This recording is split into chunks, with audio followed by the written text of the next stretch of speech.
The gunshot cracked through the red-tinged canyon like a whip, sending a whirl of startled ravens slicing across the Montana dusk. Before we kick off this adventure, don't forget to hit like on the video, and let us know in the comments where you're watching from. Wade Cross sat tall in the saddle, watching the last of the cattle thieves vanish into the open plains. Blood slid down the cut on his cheek, but he brushed it away with the back of a calloused hand and eased his Colt back into its holster. At 32, Wade had tasted more gun smoke than most men did in a lifetime, and the hollow quiet after a fight was as familiar to him as his own heartbeat. "Reckon that's the last we'll see of those varmints," muttered Zeke Porter, the grizzled ranch hand, who'd ridden at Wade's side for 6 long years.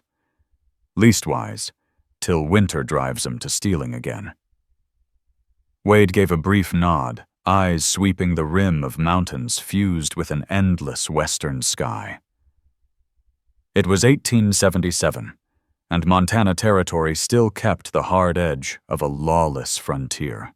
Wade had come here a decade earlier with nothing but battle scars from the Civil War and the clothes on his back. "Let's head for home," he said, tugging his weather-worn hat lower.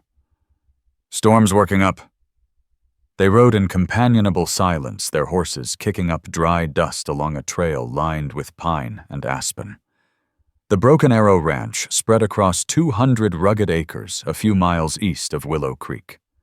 Modest by big range standards, but every fence post and log of the stout cabin was Wade's own sweat and claim his first true possession. Cresting the last ridge, he caught a thin ribbon of smoke curling from his chimney. His hand slid toward his revolver.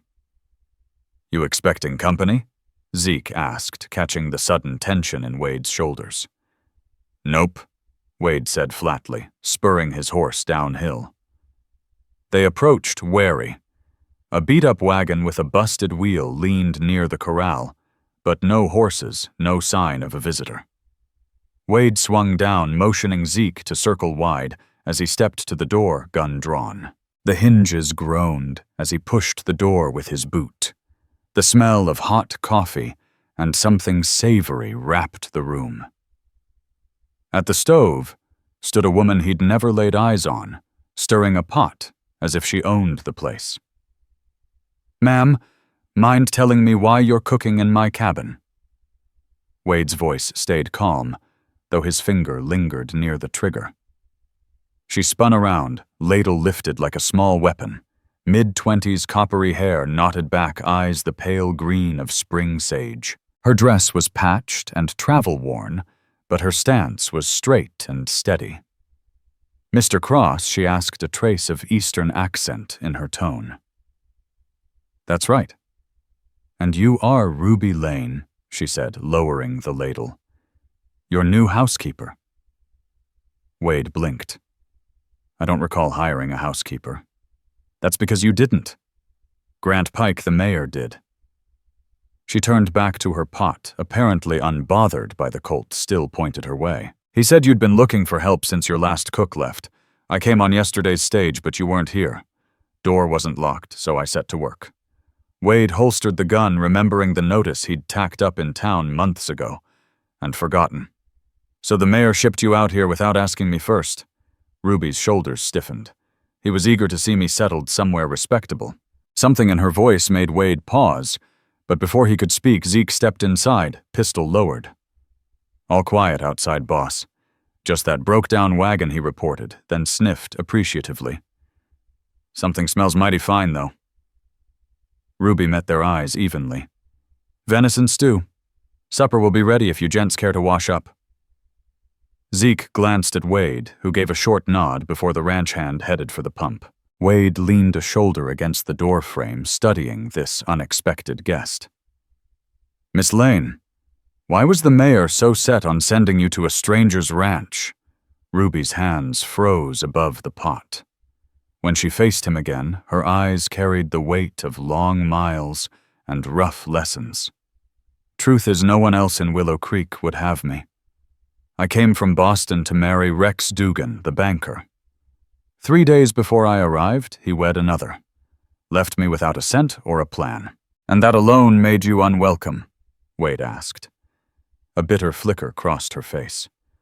Rex Dugan spread lies that I wasn't who I claimed, that I'd misled him. It was easier to stain my name than admit his own deceit. So the mayor packed me off to the first bachelor with a roof and an empty kitchen.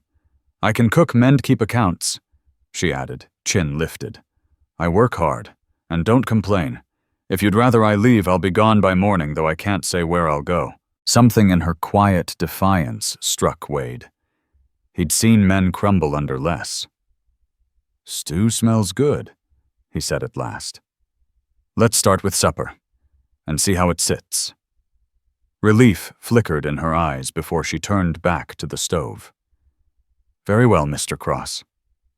Wade, he corrected gently. If you're staying in my house, might as well use my name. That night, after Zeke rode to his own cabin near the boundary fence, Wade sat at the rough-hewn table and watched Ruby wash dishes. The meal had been the best he'd tasted in months, and somehow the cabin already felt warmer against the rising wind. Where will you sleep? Ruby asked over her shoulder. Got a small room in back. You can take the loft, there's a good bed up there. Thank you, she said softly, rinsing the last plate as the storm rattled the shutters. Ruby hesitated, then spoke low. I ought to be honest, Wade. I can only stay until I've earned enough for a ticket back east. I never planned to remain out here longer than I must. Wade took a slow drink of coffee. Fair enough. I pay $8 a month with room and board, more than most folks pay. But I expect solid work. You'll get it, she answered without fuss. Later, lying in his own bed, Wade listened to the faint creak of floorboards as Ruby settled in the loft. He'd lived alone for years, and another person's quiet movements felt like an intrusion. Yet something about her pride and grit stirred a curiosity he couldn't shake. He knew that look, someone carrying burdens heavier than a broken promise. Not your concern, Cross, he muttered, rolling over. She's just hired help. But even as sleep took him, he knew he was lying to himself. Morning broke crisp and clear after the night storm. Wade woke to the aroma of fresh bread and the soft clatter of dishes. For a heartbeat, he reached for his revolver, then recalled the new housekeeper already at work. The kitchen gleamed, coffee steamed on the stove, biscuits warmed on a plate. Ruby wore yesterday's dress, but a clean apron and neatly pinned copper hair. Morning, she said, never pausing from frying eggs. I checked your pantry, she went on. You're low on flour and coffee, almost out of sugar. I don't use much sugar, Wade said, pouring coffee while watching her sure, quick motions. You ought to have some anyway. I've listed what we need.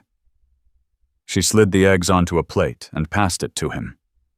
When do you ride to town for supplies? Usually first Saturday. That's tomorrow. Good. I'll have the full inventory ready. And I'll need some fabric, only brought 2 work dresses. The eggs were seasoned just right. Put it on the list. You can ride in with me if you like. A shadow crossed her face. I think it best I stay here. Afraid of the town gossips? Wade asked. I'm not afraid, she answered sharply. I just won't invite trouble I don't need. He understood too well the wish to avoid prying eyes. Suit yourself. I'll be with the herd today checking fences after the blow. Might not be back till dark. I can manage, Ruby replied, already scrubbing the pan. An hour later, Wade and Zeke rode out. Zeke gave a sly grin. Pretty little thing, that housekeeper of yours. She works for me, Zeke. That's all. Sure, boss, Zeke chuckled. That's how it starts. Wade scowled and changed the talk to broken fence posts on the North Range. For the next 2 weeks, they slipped into a steady rhythm. Ruby kept the cabin spotless meals, hearty clothes mended with care. Yet she stayed private, polite, but guarded, sharing nothing beyond her brief story. Wade respected her silence, sticking to talk of cattle and supplies.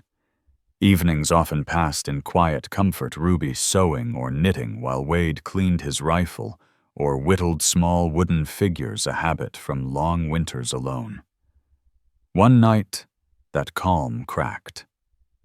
Wade came in from a long day driving cattle to higher pasture and found Ruby at the table, a letter clenched in her hands, eyes rimmed with red. "Bad news?" he asked, gently hanging his hat. She swiftly folded the paper and slipped it into her pocket. Nothing important. He didn't press, but as he washed up, he noticed her hands trembling as she set the table. Supper was silent until Wade finally set down his fork. "Ruby," he said quietly, "I don't mean to pry, but if there's trouble, I might help." Surprise flashed in her eyes at the sound of her first name. He'd always said Miss Lane. For a heartbeat, she seemed ready to confide, then her face closed. "Just a letter from my sister back in Boston. Family matters." She stood collecting dishes. "There's apple pie if you'd like dessert." That night, Wade couldn't sleep. He stepped outside beneath a sky thick with stars, the Milky Way spilling like silver dust. Then he heard muffled sobs near the side of the house. Ruby stood in her nightdress and shawl face tilted toward the heavens, tears streaking her cheeks.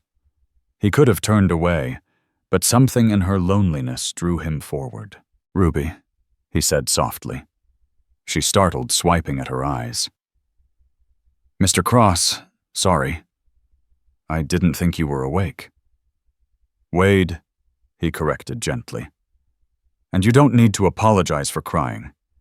It feels undignified," she said, clutching her shawl. "Out here, dignity doesn't mean much," Wade replied. "What counts is survival and straight dealing." Ruby gave a short, bitter laugh. "Is that why you came west, to outrun society's rules?" "Partly," he admitted. "Mostly because after the war, there wasn't a thing worth staying for back east."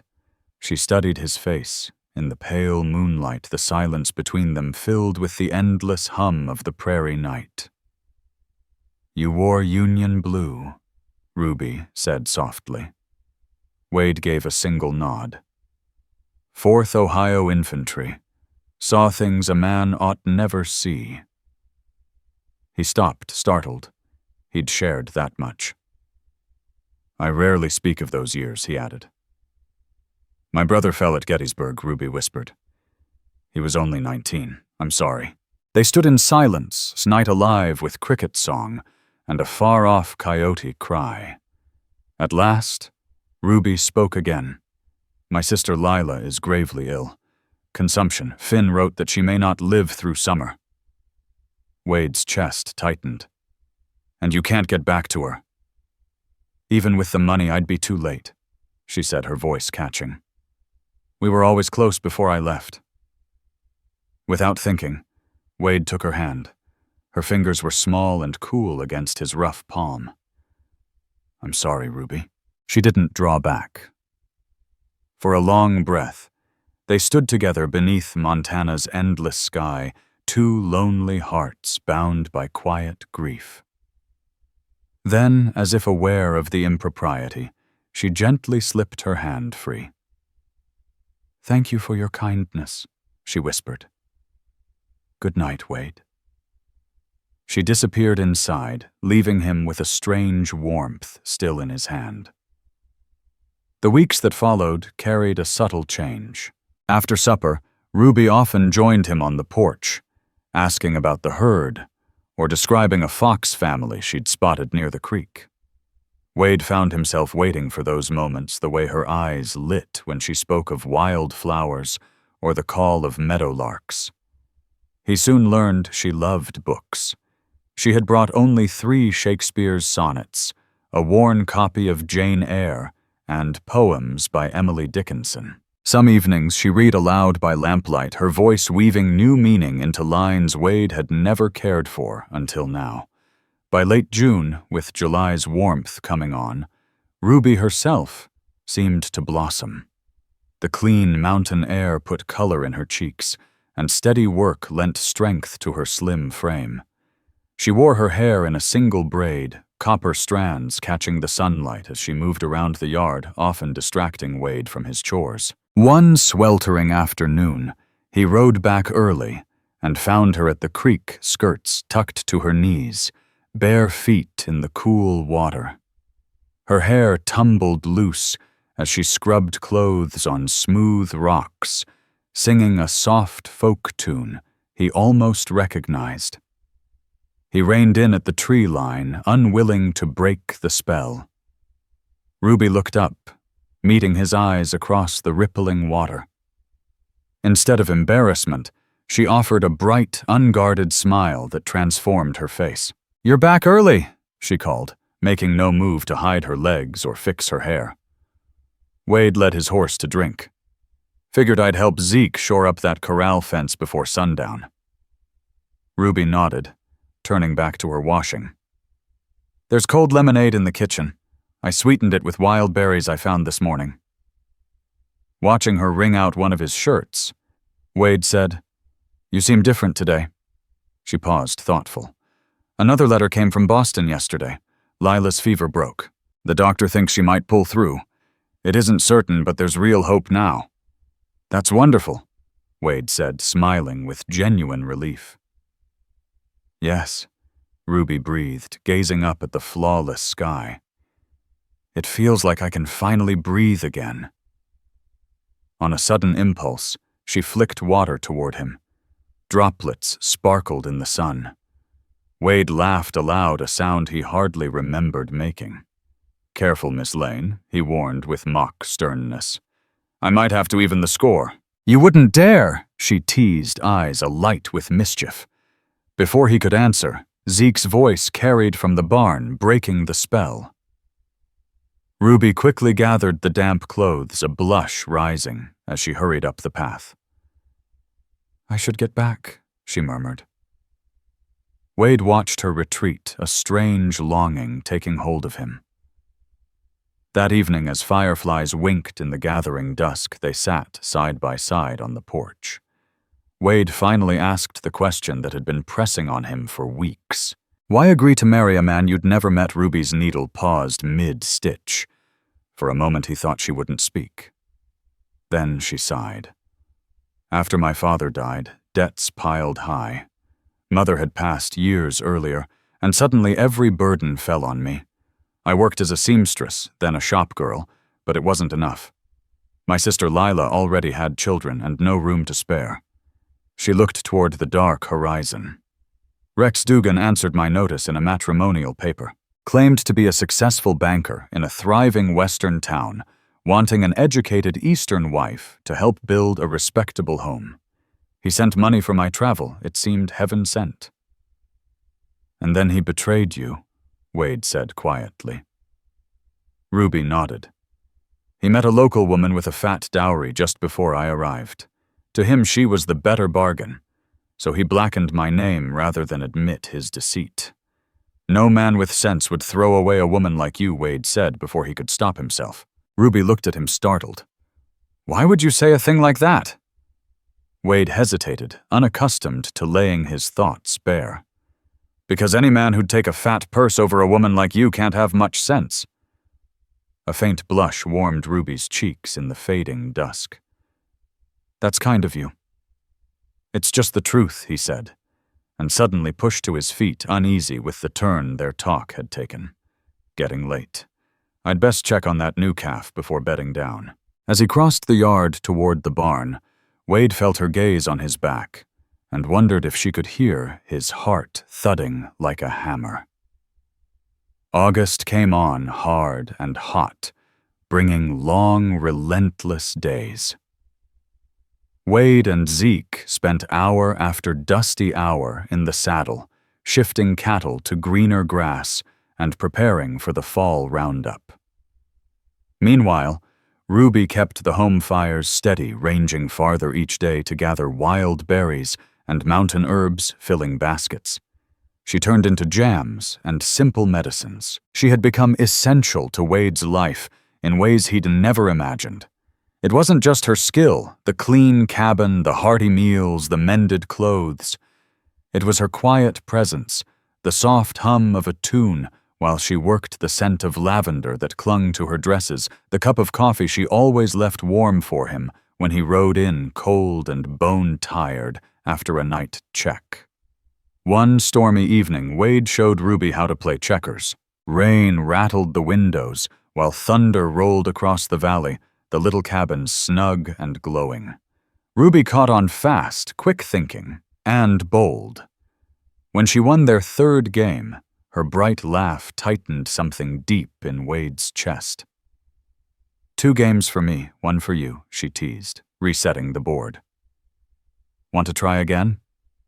He nodded, watching her slender fingers move the pieces with precise care. Where'd you learn to plot moves like that growing up with 3 brothers and a sister? She said, smiling. You had to think ahead to snag an extra biscuit at supper. You've never spoken of brothers before, Wade noted as he slid his first checker. Her smile dimmed. Cole died at Gettysburg. Jed was lost at sea 2 years later. Hank headed west before the war, and we haven't heard a word in over 12 years. We believe he's gone, too. I'm sorry, Wade said quietly, reading the long sorrow in her eyes. Haven't we all tasted loss? Ruby answered softly, meeting his gaze. You never talk of your family. Wade shifted uncomfortably. Not much to tell. My pa drank hard and left when I was 10. Ma worked herself to death in a textile mill before I turned 16. No brothers, no sisters. So you were alone even before the war? She said gently. I've always managed better on my own. Wade replied the words, feeling less certain than they once had. Ruby studied the board and made her move. And yet you hired me. I needed a housekeeper, he said, eyes on the checkers. Her next question hung like a live wire. Is that all I am to you, Wade? Just your housekeeper? Before he could answer, a violent thunderclap rattled the cabin. Ruby flinched, scattering several pieces. As they both reached to set them right, their hands brushed and lingered. Ruby Wade began, voice rough with feeling. A sudden pounding on the door shattered the moment. Wade sprang up, hand closing on the Colt hanging by the wall. Wade. Trouble. Zeke's shout cut through the storm. Wade yanked open the door. Zeke stood, drenched rain streaming off his hat. Rustlers hit the north pasture. Driving your herd through Devil's Canyon. Wade grabbed his slicker and rifle. How many? 4? Maybe 5. They're pushing about 30 head. In this weather, they're either desperate or plain crazy. Wade checked the rifle's chamber. We'll be back when we can. Bar the door tight. Ruby's face was pale, but steady. Be careful.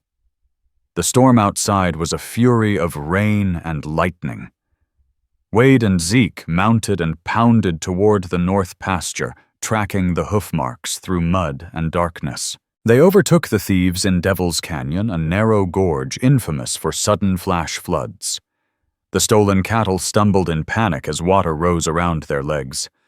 Those fools will drown the herd and themselves, Zeke bellowed above the roar. Wade lifted his rifle. We turn them back now before the canyon-fill's gunfire cracked through the downpour. Cattle bawled in terror, the flood's roar swelling by the minute. Wade clipped one rustler with a shot and forced the rest to scatter, abandoning the herd. As he and Zeke fought to drive the cattle toward higher ground, a wall of floodwater thundered into the canyon, carrying branches and stones in a deadly rush. Wade's horse stumbled, pitching him hard against the rock wall before the animal was swept away. The last thing he heard was Zeke shouting his name, drowned in the roar of water. He woke to stabbing pain in his ribs and leg, the scent of his own cabin in the air. Blinking, he saw Ruby's anxious face leaning over him. Thank God, she whispered, pressing a cool hand to his brow. You're awake. Wade tried to rise and groaned. The cattle, Zeke. They're safe, Ruby assured him gently, easing him back. Zeke got you home on his horse. You've slept near a full day.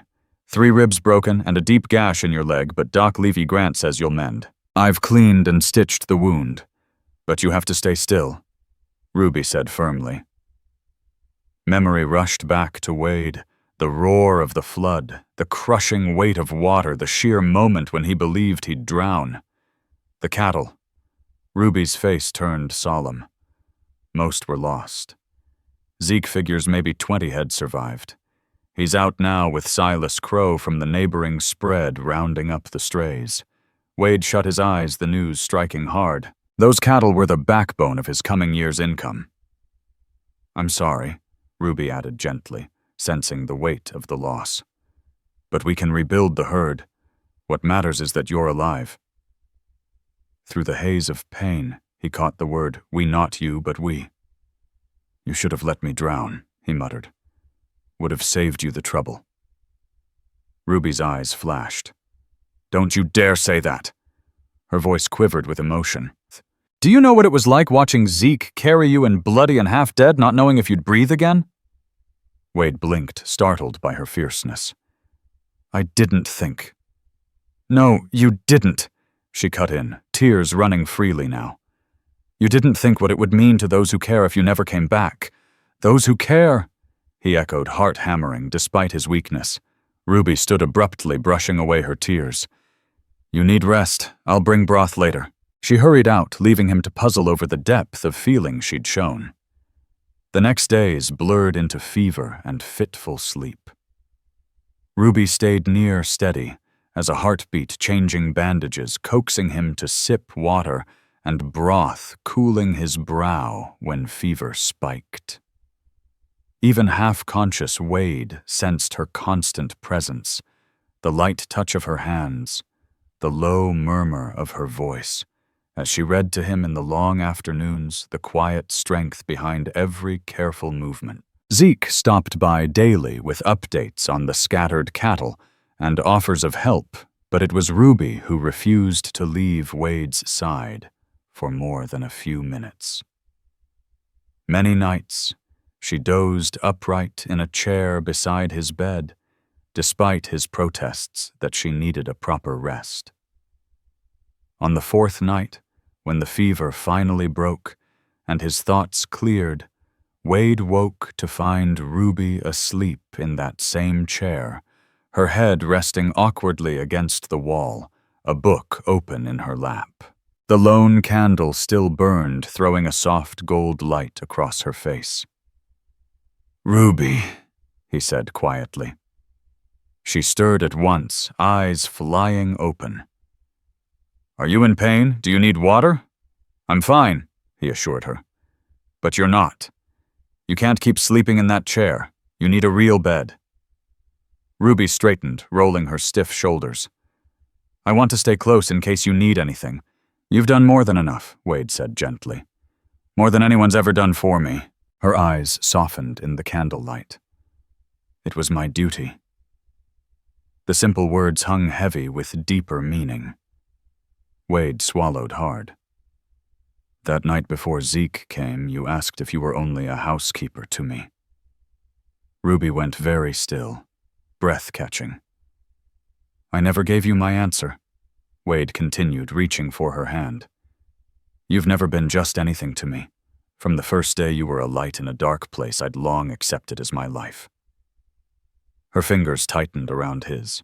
When Zeke brought you home, and I feared I'd lose you. She broke off, shaking her head. Come here, Wade said softly, shifting carefully to make room. She hesitated only a moment, then set her book aside and perched on the edge of the bed. With his good arm, Wade drew her close until her head rested on his shoulder. This isn't proper, she whispered, though she didn't pull away. Nothing about us has been proper from the start, Wade murmured, brushing a hand through her hair. But it feels right, doesn't it? Yes, she breathed, relaxing against him. It does. They lay together in peaceful silence, the candle burning low as rain tapped softly at the window. Just before sleep reclaimed him, Wade pressed a gentle kiss to her forehead. Stay with me, he whispered, unsure if he meant for the night or for life. I will, she promised, and he knew she understood the deeper plea, As summer slipped into autumn, Wade's strength returned. Though losing so many cattle was a heavy blow with Zeke's hard work, and Ruby's careful accounting, they kept the ranch steady. Ruby proved not only a capable homemaker, but a sharp bookkeeper, finding savings Wade had never imagined. Their bond deepened slowly, cautious yet sure. Ruby still slept in her loft room, holding to propriety, despite the night they had shared, but their evenings brimmed with long, searching talks, memories of war, and wandering from Wade and from Ruby, the dreams she'd once had of teaching and the ache of nearly losing her sister, Lila. One crisp October afternoon, Wade took Ruby riding to his favorite overlook, a high meadow where the whole valley lay spread beneath snow-tipped peaks. The day shone clear and sharp, the sky a pure western blue. They dismounted and laid a blanket on the grass, sharing the lunch Ruby had packed. Bread, cheese, apples, and a small flask of whiskey Wade had tucked in for warmth. As they ate, Ruby pointed out playful shapes in the clouds, drawing an easy laugh from him. "I've never heard you laugh as much as these past few weeks," she said, leaning back on her elbows to watch the drifting sky. "Never had much cause to, before you showed up," Wade said truthfully. Ruby turned her eyes, searching his face. "Are you glad I stayed even with all the trouble I've brought?" Trouble Wade raised a brow. "You mean saving my life and running this place while I was laid up? I mean the talk in town," she said quietly. "I know what folks are saying about us. It was true. On Wade's last trip to Willow Creek for supplies, he'd caught whispers about the fallen woman keeping house for the reclusive rancher. He'd nearly come to blows with a loud-mouthed saloon patron before Zeke dragged him away. People will always talk," Wade said flatly. "Doesn't bother me." "But it could hurt the ranch, your business," Ruby pressed. "Your reputation. I don't give a damn about reputation," Wade cut in, sitting straighter. "I care about you." Ruby fell silent, a faint flush rising in the golden autumn light. Wade drew a steady breath. The words that had built inside him for weeks finally broke free. "I love you," he said simply. "Reckon I started falling that first day you stood in my kitchen with a ladle like a six-gun, daring me to say different." Ruby's eyes widened, lips parting. Wade pushed on. "I know I'm no grand catch, just a plain rancher with a modest spread, but whatever I own and whatever I am, it's all yours if you'll have me." For a heartbeat, she said nothing, and Wade feared he'd mistaken her feelings. Then she stepped close, cupping his face in her hands. "Wade Cross," she said, voice trembling. "I love you too, more than I ever dreamed I could. And nothing would make me happier than sharing a life with you, whatever it brings." Joy surged through him as he drew her in their kiss, deep and certain, the fulfillment of months of quiet longing. When they finally parted, breathless, Wade rested his forehead against hers. "Marry me," he whispered. "Not to quiet the gossips, but because we belong together." Ruby's answering smile was radiant. "Yes," she said, without a pause. "Yes, I'll marry you." 2 weeks later, they stood in Willow Creek's small clapboard church. Zeke was Wade's best man. The minister's wife stood with Ruby. The ceremony was plain and brief, but when they spoke their vows, Wade felt the rightness of every hard mile of his life leading to this woman. Grant Pike came looking both pleased and a little smug at how his matchmaking had worked out. Many townsfolk attended too, their curiosity melting into smiles as they witnessed the couple's clear devotion. Ruby wore a deep blue wool dress, her copper hair woven with wildflowers that Della Frost had helped her gather that morning. To Wade, she had never looked more beautiful, her eyes alight with joy. That night back at the ranch, Wade carried his bride over the threshold, careful of his mending ribs, but unwilling to break tradition. "Welcome home, Mrs. Cross," he said, setting her gently on her feet. Ruby looped her arms around his neck, eyes shining. "I've been home since the day I arrived," she whispered. "I just didn't know it yet." The first weeks of marriage meant new rhythms. Ruby moved her belongings from the loft into Wade's room, quickly softening the rugged space with her trunk and small feminine touches. Wade grew keenly aware of her nearness, the shared warmth at night, the easy intimacy of daily life, the simple touches that were now theirs by right. Their physical closeness unfolded naturally, born of the deep trust already between them. Winter came early heavy snow blanketing the valley before Thanksgiving. The ranch turned into a self-contained world cut off whenever storms buried the trails. Wade and Zeke worked tirelessly to feed and shelter the remaining cattle, returning each night with ice in their beards and weariness in every bone. Ruby had hot baths ready, hearty stews simmering, and thick blankets waiting by the fire. She had begun studying medical books borrowed from Doc Levi Grant, learning to treat frostbite and mix herbal remedies. "You'd have made a fine doctor," Wade remarked one evening as she wrapped a cut on his hand. "Maybe in another life," Ruby replied with a soft smile. "In this one, I'm exactly where I want to be your wife." Christmas brought a brief thaw enough for them to ride into Willow Creek for supplies and the town's holiday social. The settlement had grown in the 6 months since Ruby arrived, and at the gathering, Wade surprised himself by enjoying the neighbors he'd once kept at arm's length. Ruby moved easily through the crowd, her natural grace and sharp mind winning over even the former gossips. Watching her laugh with Nora Grant and other townswomen, Wade felt a fierce pride. "You've done well for yourself," Cross said, Marshall Troy. Beck, clapping him on the shoulder. "Never figured you'd settle down, least of all with a woman as fine as Mrs. Cross." Wade kept his eyes on Ruby. "Got luckier than I deserve." The marshal chuckled. "Don't we all? When it comes to women who'll put up with us, hold on to her. Women like that make this hard land worth it." Later, riding home wrapped in buffalo robes under the starry winter sky, Ruby nestled against Wade's side, her cheeks flushed with happiness, and the spiced wine they'd shared, the sleigh bells keeping time with their quiet contentment. "I have a Christmas surprise for you," Ruby said softly, her breath puffing white in the icy night. Wade guided the sleigh carefully over the snow-packed trail.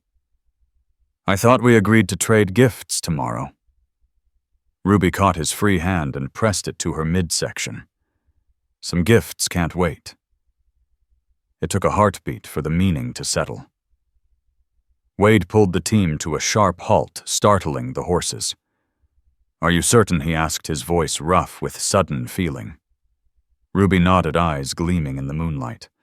"Doc Levi Grant confirmed it today while you were at the mercantile. We're going to have a baby by late summer if all goes well."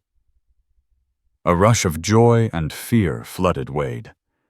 A baby, he echoed the word at once, thrilling and humbling. "Our baby," Ruby said softly. "Are you happy?" Instead of answering, Wade wrapped her in his arms and kissed her, pouring into it all the wonder he couldn't speak. When they finally parted, breathless in the cold, he rested his forehead to hers. "I never thought I'd have a family," he admitted. "After the war, I figured I didn't deserve one. But you, Ruby, you've given me everything I didn't dare hope for." They finished the ride home, wrapped in a quiet, shining joy, talking of names and futures. That night, Wade lay awake with his hand resting protectively over her still flat belly, marveling at the tiny life beneath his palm. "Boy or girl, it doesn't matter," he murmured. "Just want a healthy child with your smarts, not mine." Ruby laughed softly, threading her fingers through his. "And with your strength, your kindness, your grit, those are the gifts I hope our child inherits. And your courage," Wade added, the kind it took to ride west and face down a stranger with nothing but a ladle. Ruby smiled. It wasn't courage, so much as desperation. But I've never been more grateful for a choice in my life.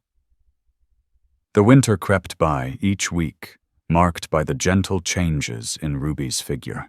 Wade, both protective and amazed, insisted on taking over heavy chores, despite her protests that pregnancy wasn't an illness. "The doctor said you need to take it easy," he reminded her one frigid February afternoon, snatching a basket of wet laundry before she could hang it in the bitter wind. "Doc Grant also said a bit of work is good for me," she countered, but finally let Wade finish while she prepared lunch. Letters from Lila Boone came often, each one brighter than the last. Her health had improved, and she promised to bring her children to meet their Montana cousin after the birth. Listening to Ruby read Lila's cheerful words one evening, Wade marveled aloud, "Family. I never figured I'd have so much of it." When spring softened the land, the ranch woke with new life. Calves replaced many lost in the flood, and Ruby's garden stretched wider with raised beds Wade built so she could tend them easily. In April came news from town. Rex Dugan, the banker who'd betrayed Ruby, had been arrested for embezzlement. His young wife had fled to St. Louis with their infant. "Seems justice has a long memory," Zeke remarked when he brought the report. Ruby met the news with quiet grace. "If he hadn't betrayed me, I'd never have found you," she told Wade that night. Sometimes the hardest blows guide us to the best place. May brought warm days and a sea of wildflowers. Ruby's pregnancy advanced smoothly, though the summer heat left her weary. Wade hung a porch swing where she could rest in the evening breeze, sewing tiny clothes for their child. In late June, a telegram arrived Lila would come after the birth, but their mother, Ada Boone, had fallen ill and needed her care. The message saddened Ruby, who longed for her sister's presence. Yet she was comforted when Wade arranged regular visits from Della Frost and Nora Grant. The two women offered both practical help and companionship, Della passing on traditional Cheyenne birthing wisdom, and Nora sharing medical insights from her husband's books. July blazed hotter than anyone could remember. Wade grew restless and watchful, keeping the trail to town clear for Doc Grant, and sleeping light alert to every sound from Ruby's side of the bed. "You'll wear yourself out before the baby even arrives," Ruby teased one night as he checked windows yet again. "I just want everything perfect," Wade admitted, sitting beside her. She took his hand and placed it on the firm curve of her belly, where their child kicked hard. "Feel that. This baby is strong, Wade, and so am I. We'll be all right." 2 mornings later, August 2nd, 1878, Ruby's calm touch woke him. "It's time," she said simply. What followed was the longest, most harrowing day Wade had ever faced. He sent Zeke racing for Doc Grant while Della Frost hurried in to help. Ruby labored with quiet grit, her face tightening with pain. She barely voiced her grip on Wade's hand, surprisingly fierce with each contraction. Doc Grant arrived by mid-morning, but the struggle stretched on through the heat of the day and deep into evening. As sunset bled across the sky, Wade caught the low, worried tones of Della and Doc Grant conferring in the corner, and fear tightened like a fist around his heart. The babies turned awkward. Doc Levi. Grant finally told Wade, his voice low but urgent. "If things don't move along soon, I may have to step in." Wade felt helpless watching Ruby fight to bring their child into the world. He would have given anything to bear her pain himself. "Talk to her," Della Frost urged softly. "Keep her spirits strong. She needs your voice." Wade knelt beside the bed, wiping Ruby's damp forehead with a cool cloth. "Remember that day in the high meadow when I asked you to marry me?" he murmured. "I told you I didn't have much to give, and you saw something worth loving anyway. You gave me a real home, not just these walls, but your heart. Now we're about to meet our child. Our family, just hang on a little longer, my love. You're the strongest woman I know." Ruby locked eyes with him, drawing strength from every word. With renewed resolve, she bore down on the next contraction. "I can see the head," Doc Grant called. One more strong push, Mrs. Cross. With a final powerful effort, Ruby brought their child into the world. A sharp newborn cry filled the cabin, the sweetest sound Wade had ever heard. A girl, the doctor announced, laying the red-faced infant on Ruby's chest. A strong, healthy baby girl. Wade stared in awe at the tiny life they'd created. 10 perfect fingers, 10 perfect toes, a dusting of copper hair like her mother's. "She's beautiful," he whispered, voice thick with emotion. "Just like her mama." "Would you like to hold your daughter?" Ruby asked gently. Hands trembling. Wade gathered the swaddled infant. At once her crying eased, and she blinked up at him with hazy wonder. "Hello, little one," he murmured. "I'm your pa." Later, when Ruby had been cleaned and tucked into fresh linens, Wade sat beside her, with their daughter sleeping between them. "What shall we name her?" Ruby asked, tracing the baby's soft cheek. "How about Lila Rose Cross?" Wade suggested, after a thoughtful pause. "Lila for your sister, who prayed so hard for you, and Rose for the promise she brings." Ruby smiled, eyes shining. "It's perfect." Wade kissed her brow. "Thank you for our daughter for everything." As summer turned to fall, the Cross Ranch pulsed with new purpose. Little Rose grew stronger by the day, stubborn like Wade, watchful like Ruby. Ruby regained her strength quickly, soon weaving the baby into every task of ranch life. Fatherhood transformed Wade. The once solitary cowboy now spent long evenings pacing the floor with his tiny girl, humming trail songs until she slept. He carved toys with careful hands, built a cradle that rocked with the tap of a boot, and daydreamed about the education she'd have when she was older. In October, Lila Boone arrived with Finn Doyle and their children, filling the cabin with happy noise. Ruby and her sister shared long talks on the porch, while the cousins played, and Wade taught Lila's boys how to rope. "You've done well for yourself, Ruby," Lila said one evening, watching Wade swing her eldest onto a gentle mare. "When I think of how desperate you were last year boarding that stage to marry a stranger." Ruby cradled baby Rose and smiled. "Providence had a better plan than I ever dared hope. What felt like loss was really direction." "Will you stay out here?" "It's a long way from Boston," Lila asked. Ruby's gaze found Wade, who was still laughing with the boys. "This is where we belong," she said simply. "We're building something lasting for Rose and any brothers or sisters who come along." As winter neared, Wade marveled at all that had changed in a single year. The herd was recovering the cabin enlarged with a nursery for Rose and a small parlor where Ruby welcomed neighbors. His once empty life brimmed with love and purpose. One December night, snow falling soft outside, Wade sat by the fire with Ruby at his side, and Rose asleep in her mother's arms. The room smelled of pine boughs and red berries Ruby had gathered for Christmas. "What are you thinking about?"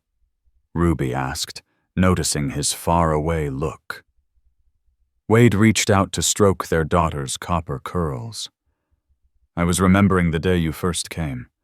How close I came to sending you away." "Would you have," Ruby asked quietly, "if you hadn't made that venison stew?" He chuckled. "That sure helped your chances. But know something in me knew right off you belonged here. Maybe my soul recognized yours." Ruby leaned into him.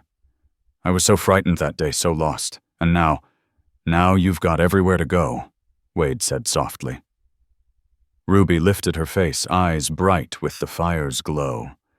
"But no wish to be anywhere except here with you and Rose. This is home." As if in agreement, baby Rose stirred and opened her eyes, her solemn gaze making Wade's heart swell. He drew his wife and daughter close silently, thanking heaven for gifts he'd never expected. Outside, fresh snow blanketed the valley.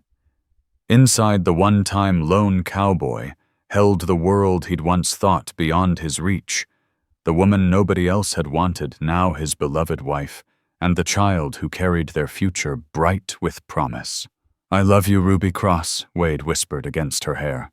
"And I love you," she answered, lifting her face for his kiss. "Always."